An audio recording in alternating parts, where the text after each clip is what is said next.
Man, the stories I hear from my mom and them, man, I was a rough kid. I had knots all the time in my head and my face from falling. I miss school pictures. Almost every class picture, I'm gone because my mom wouldn't let me go because I had some sort of knot or like I had something from playing in the yard or just getting hit.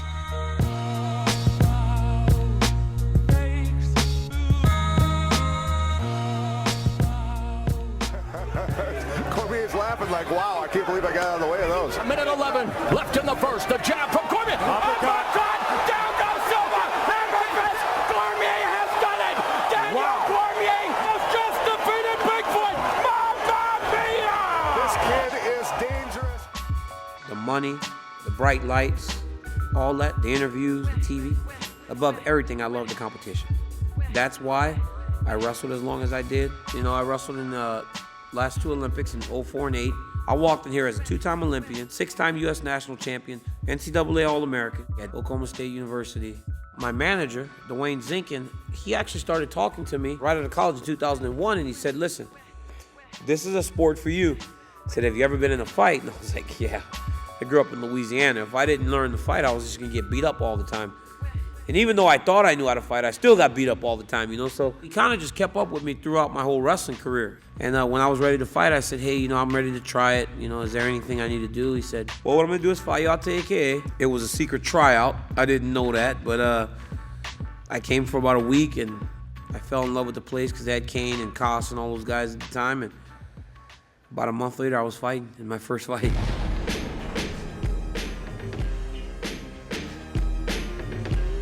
I told my cousin the day of my first fight, I said, I'm gonna have to become a totally different person because I'm going into a cage and I'm gonna fight. It wasn't very pretty, but I won. And then after the fight, I realized I'm the same person that I've always been. I just understand the sport that I'm in now. Hey, turn this on. Come here, dude. You got it. I'm mic'd, so. Yeah, well, you just covered it. We know the old tricks. Come here. Can't you wait like 2 No, minutes? it's fucking awesome. You're gonna love it.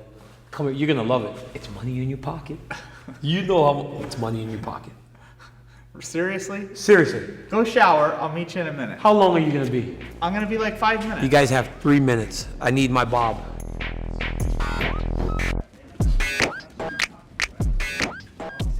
I pull guard, Leandro. I pull guard. Daniel Cormier is the biggest jokester in our gym. Nobody's safe from Daniel. I'm not safe from Daniel. You know, he picks on me too. And you know, there was a point when he first came here where he was a little too far. He carried to the point where he almost got these guys fighting. It was all hell to stop it. And then I just finally tell Daniel, go, hey Daniel, I go, it's cool. I get what you're doing. I go, but you gotta stop, okay? He's incredible at pushing buttons. I got away from him.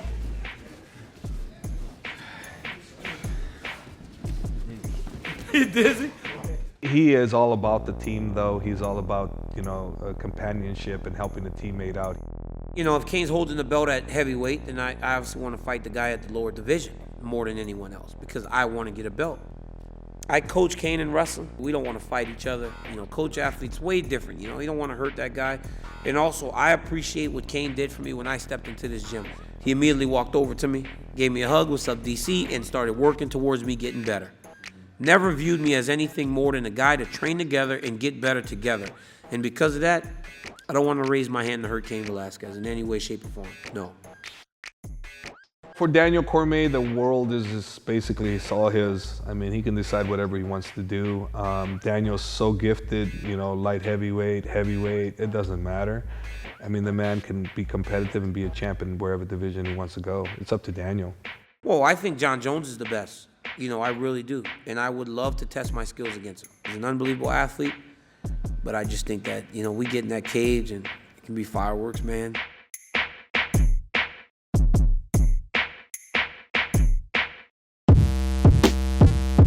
My mom worked hard. She did house cleaning. My dad died when I was 7, but my mom had already started to date my stepdad, who raised me from when I was 3 years old, you know, so he's my father. And he worked for the city of Lafayette, so I had 2 very hard-working parents. I was one of the luckier kids to have 2 parents in the house.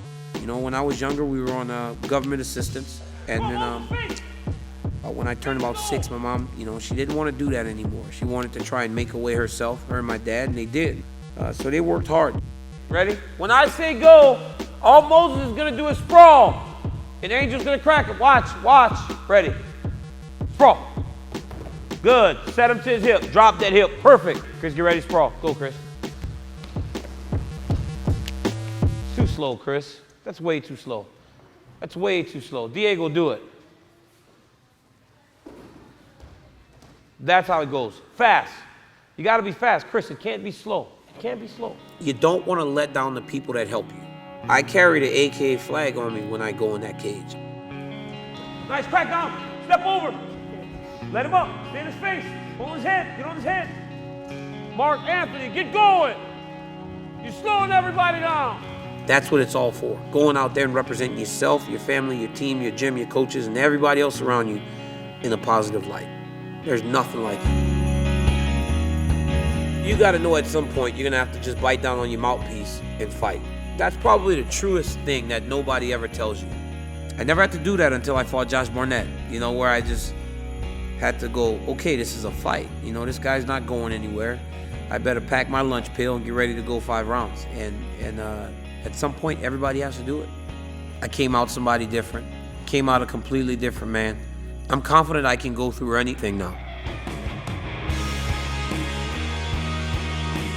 Before, there's still some concern, you know, like, man, you know, what happens when I get hurt? What happens when I'm stuck in a bad position? You know, you don't know how you're gonna react until you do it. Like, it's something in me now. I had to go, 25 minutes is tough when your eye's bleeding and you're stuck in a leg lock. And the guy that you're in front of, you've punched multiple times. You've taken him down, you've elbowed him, you've kicked him in the head, and that warrior keeps coming forward. Then you have to turn something different on. Like, man, he's not going anywhere. I've got to start thinking a different way. Like, how far am I willing to go to win this fight? And that's where I had to go to beat Josh. And now, I mean, before, you know, I told Bob Cook, I said, you know, I'm not going to do arm bars and Kimura locks. Why? Because I don't think I can break anybody's arm to finish a fight. I train arm bars and Kimura locks now. And I learned that in that fight. Because now I know if I had to, I would do it. Now I know that I'm willing to go far to win. Far. That I'm uncomfortable telling you.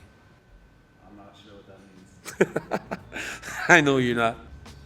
I'm just saying, like, I'm willing to do anything. I want to win that fight. I'm willing to go places that most men aren't. You know, I mean, okay, break my arm. That doesn't mean we're done fighting. That's what I mean. You know, Daniel dictates what he wants to do, but you know, I believe in him and what he can accomplish. So, you know, but his goal is right now is to take care of Frank Mir. That's his only focus. I have so much respect for Frank Mir. I have so much respect for Josh Barnett. When we get in the cage, we have business. You know, we have business to deal with. You know, we're gonna give the fans a good show. We're gonna give people what they paid for. You guys came to watch a fight, we'll give you a fight.